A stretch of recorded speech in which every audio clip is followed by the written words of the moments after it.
Hello, everyone. I am host Sway Crimson here with Dylan Exobite Mayo, and we are here in the top 8 of the Pokemon TCG World Championships. We are actually going to feature James Good against Takuya Yaneda from Japan. James Good is from the United States, and actually Takuya Yaneda is our number 1 ranked player coming into the top cut. All right, let's take a look at the bracket. We can talk about Takuya's incredible path that he's taken here. You can see that Takuya up in that upper left, that means he was the number 1 seed. He was undefeated through Swiss rounds today and qualified via the LCQ, which means he was undefeated in rounds yesterday as well. Another player who's had a grueling set of days, just like Jason. Yeah, I believe that actually makes him like 14-0 coming into, or actually 15-0 coming into this this top 8. Potentially even 16-0. Yeah, he's been winning and just has not stopped since he's gotten into Canada. That's right. James is playing a pretty standard Blastoise Kyurem deck, or Blastoise Keldeo deck, excuse me. Of course, has the black Kyurem in there as well. But that deck is focused around 2 other key abilities, which are more key to that deck than Dark Cloak is to the Darkrai deck. And it really can't do much. There's the Bam! There it is, right off the top of his deck. That's the end of the game 1. Takuya has gone down 1-0 to James Good. Takuya is undefeated at the end of the top 16. He had not lost in the last 16 or so rounds, and now he's 1 game away from being eliminated. Yep, we'll see if Spear, is that going to be enough to knock out Keldeo EX this time? We saw the Burbank. Oh, there it is. The Burbank does come into play. Game over. Game over. Going down to the 3rd game. He fist pumps. He's so excited because that Burbank got him the last 4 prizes. Exactly. He did the math. He was running it all up and got everything he needed. James is in a good spot, but not the best, and you can definitely lose from here. Does the Garbodor have a tool? Yeah, I believe it does, right? That Garbodor does not have a tool. Well, without a tool, that makes it that much more difficult. Oh. Secure energy retrieval. Is that the game? It could be. It is indeed. Yeah, because that Blastoise will be able to use its own attack. That's it. Yep. Shaking of the hand, that is it. James Good wins and goes on to the top 4 of the Pokemon TCG World Championships. Takuya's undefeated reign here at 2013 World Championships finally comes to an end. James Good takes him down, and he's going to be moving on to the top 4. You know, just feeling those jitters back and forth. How did you feel? Well, when you're on the stage, it doesn't feel like you're playing Pokemon. You really have to think things through. It's just a whole different atmosphere. There's not a lot of pressure. I don't feel pressure. But the biggest problem I had was just it's a different culture. Like, you play all day long, and then they put you on a stage in front of lights in front of your friends, and you can't misplay. Please don't misplay. But what mattered is you pulled it off. You played extremely well. You're in your rookie year. I'm sure you're looking forward to the future years of playing Pokemon. Oh yeah, it's just incredible knowing that next year I already have my invite, so I can take it a little easy if I want. I believe I have my invite. I don't even know how the prizes work. Well, let's just hope you do. Sorry. No, continue. But I mean, I'm out here. I'm representing my team, Team Ducklet Dynasty, as we call it, and also Team Swag. All right. And just representing for Seattle, and we're up here in beautiful Vancouver, and I'm just trying to bring it back to the West Coast. Congrats! You did it. You pulled it off. This matchup definitely wasn't easy. We'll say that. You're looking forward to the top 4. I don't know if you know who your opponent is. I personally don't know who your opponent is, but you've got to be looking forward to that, and you've got to be looking forward to potentially being the winner, the champion. So I've always said that if I put my mind to it and if I work hard enough, I can do anything. And I know that this is my rookie year, and I know it's been an insane rookie year all year round. But I believe that no matter how much experience everybody else in the field has, I have heart, and I just believe that it doesn't matter how long you've been here. This might be my rookie year, but rookies can do great things, and I believe I can win this championship. Great things are going to happen. I didn't come this far to lose.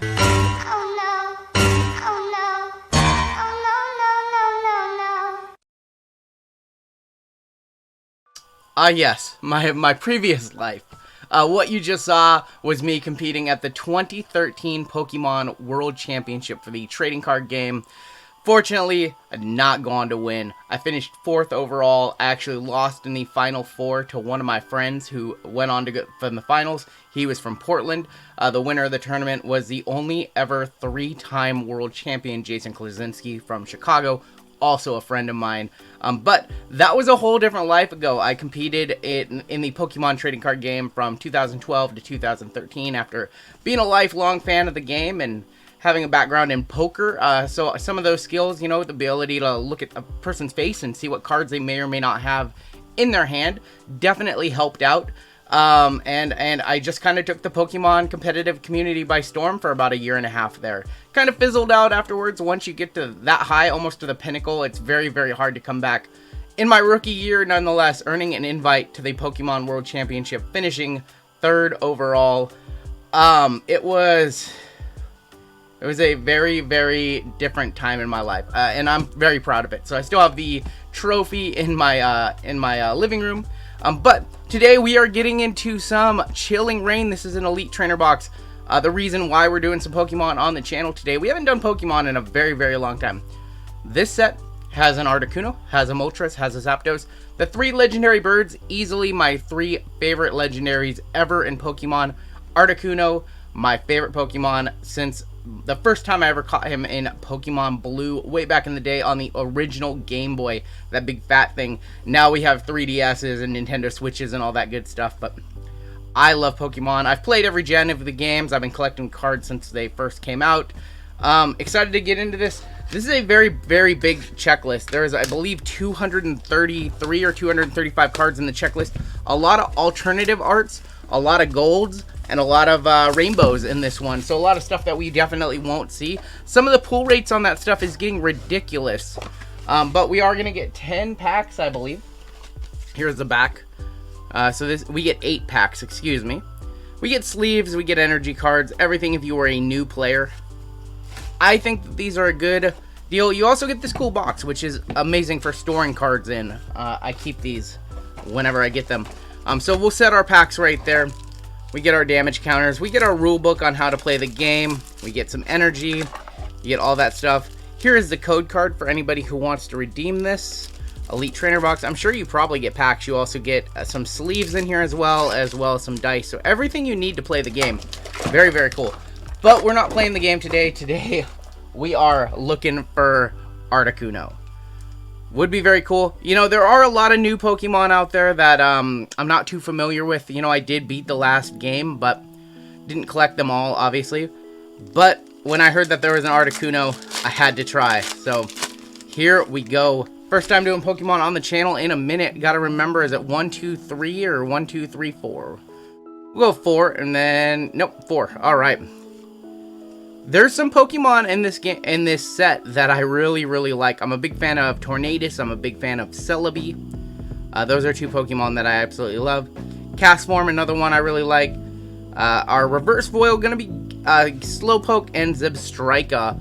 Also, there is an Ampharos in this set. Big fan of Ampharos from Series 2 or from Gen 2. Excuse me, Series 2. Got that Topps baseball on my mind. Let's see if the code cards matter in previous sets. In previous sets, a white code would indicate that you had a full art or something, and sure enough, looks like it might still be the case. We have an ultra rare in this pack. Impact Energy, Path to the Peak, that's kind of a cool card. Aeron, Scorbunny, Snorunt, Venipede, Snover, Cobalion, let's see what. Tornadus, okay, cool. There was a very, very good competitive Tornadus when I was playing the game. It was Tornadus EX. Could do a lot of cool things. So Tornadus is kind of a Pokemon I've liked since that gen. I think he might have been Gen 5. Maybe Gen 4. Landorus was another one. He goes along with that set of legendaries. Landorus was always fun to play with competitively. Was kind of overpowered back in the day. Back when I played. But now the cards that are coming out are absolutely insane. Way more powerful. They have the VMAX stuff now. You have the single strike abilities, rapid strike abilities. So the game has changed significantly. Galarian Surfetched. The interesting thing is now with the Galarian regions, whenever the Galarian, I don't know how to say the word.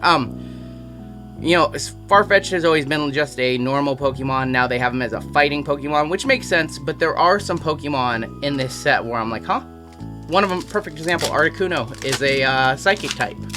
I've always known Articuno as a Water type or an Ice type in the games. So, it's very, very strange. This product does come out as well in standard booster boxes, which have 36 packs. It's not a special set. Sobble right there. It's not a special set where they only make this an Elite Trainer box, so you can also get a booster box. Malamar going to be our rare. I thought about doing a booster box, but I couldn't commit to it. You do get more ultra rares, but they are a little bit more expensive. So I do have one on hand, but I'm just going to hold on to it. I think that's going to be my new play with Pokemon, because right now I'm ripping some of those older sets that I'm a little nostalgic for. Things like Next Destinies and some of those older sets. You know, Dark Explorers, great sets from when I was playing competitively that are now really, really expensive to open, even a single pack. So I decided I'm just going to hold on to an ETB and maybe a booster box of every set. So maybe in a few years when I get a little nostalgic, we can go back and revisit this. Rapid Strike Urshifu. That's kind of cool. The foil pattern is a lot different than on most sets. It's kind of a wave pattern. Alright, few packs left. Still looking for that Articuno. This is a big set, so I don't think it's going to happen. We would have to get very, very lucky. One thing that I'm noticing in these cards that typically you don't see from Pokemon is just there's like a little bit of damage on like almost every card. Like at least one card in every pack has had some damage. You have some edge white right there. That's very untypical of Pokemon. Typically when cards come out of the pack for Pokemon, other than the centering, they're in much better condition than Panini and Topps cards for sure. Seabold and Gallade. Alright, we have 2 packs left. I really, really, really want to hit that Articuno. I would settle for Moltres, I would settle for Zapdos, but I want that Articuno. Looks like we have an ultra rare pack here, so maybe something cool coming on up. One time. Dark Energy. Zapdos is a dark Pokemon, as if they needed more dark Pokemon, or as if the dark types needed more Pokemon. They already have a good one in Yveltal and a few others. Dark has always been consistently overpowered in the TCG. Darkrai, good example. Oh, this is going to be an alternate art, I believe. 177 of 198. Speaking of Moltres, how cool is that card? I have to believe that this is a alternate art. I've seen the whole set, you know, I do follow Pokemon still. Even though I don't play competitively, I do still follow the scene and all the new sets coming out. That card looks amazing in hand. Job well done, Pokemon. That card is incredible in hand. This is not your base set. Definitely not your base set art, which, I mean, is iconic and everything. That is an amazing looking card. Holy cow. That card is awesome. I have to check. I have to believe this is the alternate art. There is now alternate art for one of the first times ever in a set. Typically, you would have the regular art and then the full art version. I have to believe that's the alternate art. I could be wrong. That is an amazing card. That is probably PC for life, and maybe we'll have to send that out to HGA, because that would look filthy in an HGA slab, if they accept Pokemon. I don't know. Otherwise, yeah, that's a PC card. That's awesome. Alright, final pack. See if we can see one more white code. No white code, so probably no ultra rare in here. That's a pretty damn cool pull, not gonna lie. Fire resistant gloves. I need those because we just pulled some heat. Mareep. One-off Ampharos. Malamar and Serena? Did I say that right? I don't know. Alright. Only 2 ultra rares in that ETB. Tornadus and the big guy. That's an awesome looking card. Hey, you know, I said Articuno was my favorite. I will settle for that card. That is an awesome looking card. Way better than if he was in, you know, a fire. You know, if this was all red. This looks awesome, actually. I'm stoked on this card. Yeah, Dire Flame Wings indeed. Alright, that's going to do it for today. I hope you enjoyed the journey down memory lane. Looking back a little bit at my Pokemon career back in the day. I may still do a documentary about it at some point. I told some people I was working on it last year, and I was. Unfortunately, I lost most of it when my old PC crashed. I lost a lot of good content, actually, so that was frustrating. Maybe I'll do it in due time. We'll have to see. Let me know if you want to see more Pokemon rips on the channel. I definitely love to do some, especially when the sets have some of my favorite Pokemon. I'm more open to doing them. That's going to do it for me today. If you're new here, go ahead, hit that subscribe button. If you're still watching, you got to hit the subscribe button right now. And we'll catch you next time, Pokemon trainers.